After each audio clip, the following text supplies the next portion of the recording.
प्रस्तावना, क्या आप रात दिन मेहनत कर रहे हैं फिर भी सफलता आपसे कोसों दूर है?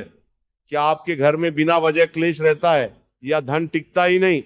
कभी सोचा है कि आपके घर का सबसे पवित्र स्थान आपका पूजा घर ही आपकी समस्याओं की जड़ हो सकता है? जय श्री कृष्ण। आज के इस विशेष प्रवचन में हम शास्त्रों के उन गुप्त रहस्यों को उजागर करेंगे जो आपके पूजा मंदिर से जुड़े हैं। वास्तु शास्त्रों और शास्त्रों के अनुसार अनजाने में रखी गई कुछ वस्तुएं घर में कंगाली ला सकती हैं। आज हम जानेंगे कि वे कौन सी चीजें हैं जिन्हें मंदिर से तुरंत हटा देना चाहिए और वे कौन सी वस्तुएं हैं जो हर मंदिर में अनिवार्य रूप से होनी चाहिए। साथ ही दीपक, शंख और घंटी से जुड़े हुए नियम जो आपकी पूजा को सफल बनाएंगे। पूजा का फल क्यों नहीं मिलता? एक बहन का प्रश्न था कि हम घंटों पूजा करते हैं पर फल उल्टा मिलता है, ऐसा क्यों? शास्त्र कहते हैं कि भाव के साथ साथ विधि का होना भी अनिवार्य है। यदि मंदिर में नकारात्मक ऊर्जा वाली वस्तुएं होंगी तो आपकी प्रार्थना भगवान तक पहुंचने के बजाय वातावरण में ही लुप्त हो जाएगी। मंदिर केवल सजावट की जगह नहीं बल्कि एक जागृत स्थान है। मंदिर के सामने किए जाने वाले आचरण और शुद्धता के नियमों का पालन करना बहुत आवश्यक है। मंदिर में कभी न रखने वाली अशुभ चीजें। सबसे पहले बात करते हैं खंडित मूर्तियों की। यदि किसी मूर्ति का कोना भी टूट गया है तो उसे तुरंत हटा दें। खंडित मूर्ति नकारात्मक ऊर्जा का केंद्र बन जाती है। इसे किसी पवित्र नदी या पीपल के नीचे विसर्जित करें। इसके बाद घर में गणेश जी की विषम संख्या जैसे 3 या 5 मूर्तियां न रखें। घर में हमेशा गणेश जी की 2 मूर्तियां रखना अत्यंत शुभ माना गया है। हमारे पूर्वज पूजनीय हैं लेकिन वे देवता नहीं हैं।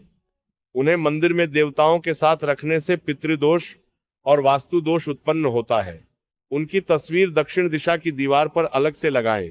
इसी तरह घर के मंदिर में काली माता, भैरव जी या शनिदेव की उग्र मुद्रा वाली प्रतिमाएं रखने से घर में तनाव बढ़ सकता है। गृहस्थ जीवन में हमेशा सौम्य रूप की ही पूजा करनी चाहिए। पूजा में अक्षत का बहुत महत्व है, जिसका अर्थ है जो खंडित न हो। इसलिए पूजा घर में कभी भी टूटे हुए चावल न रखें। सूखे फूल और मालाएं भी मृत्यु और नकारात्मकता का प्रतीक मानी जाती हैं।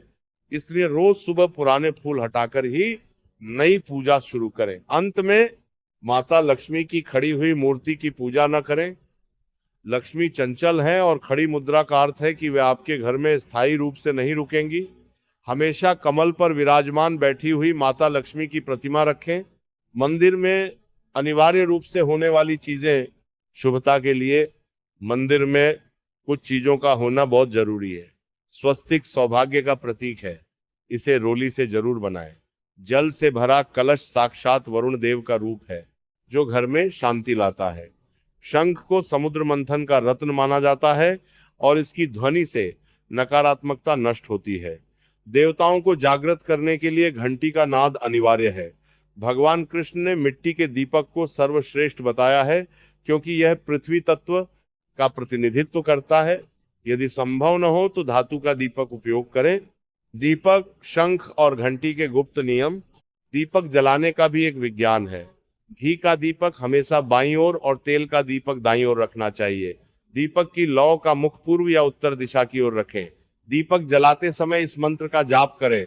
दीपज्योति परब्रह्म, दीपज्योति जनार्दन। दीपो हर्तु में पापन, दीपज्योतिर्न मोस्तुते। क्या दीपक रोज धोना चाहिए?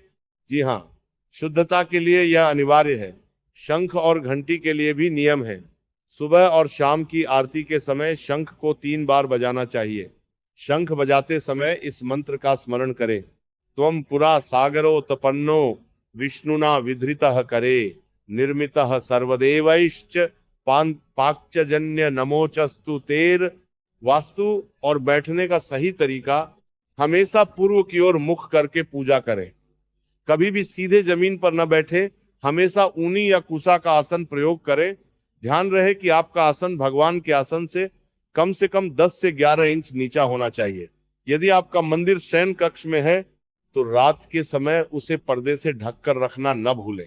निष्कर्ष और शुभ संदेश। भक्तजनों, भक्ति सरल है लेकिन नियमों का पालन उसे शक्तिशाली बनाता है। आज ही अपने मंदिर का निरीक्षण करें और इन छोटी छोटी गलतियों को सुधारें। यदि आपको यह जानकारी उपयोगी लगी हो तो इसे अपने परिवार के साथ साझा करें और कमेंट में जय लक्ष्मी माता जरूर लिखें। मिलते हैं अगले प्रवचन में, तब तक के लिए राधे राधे।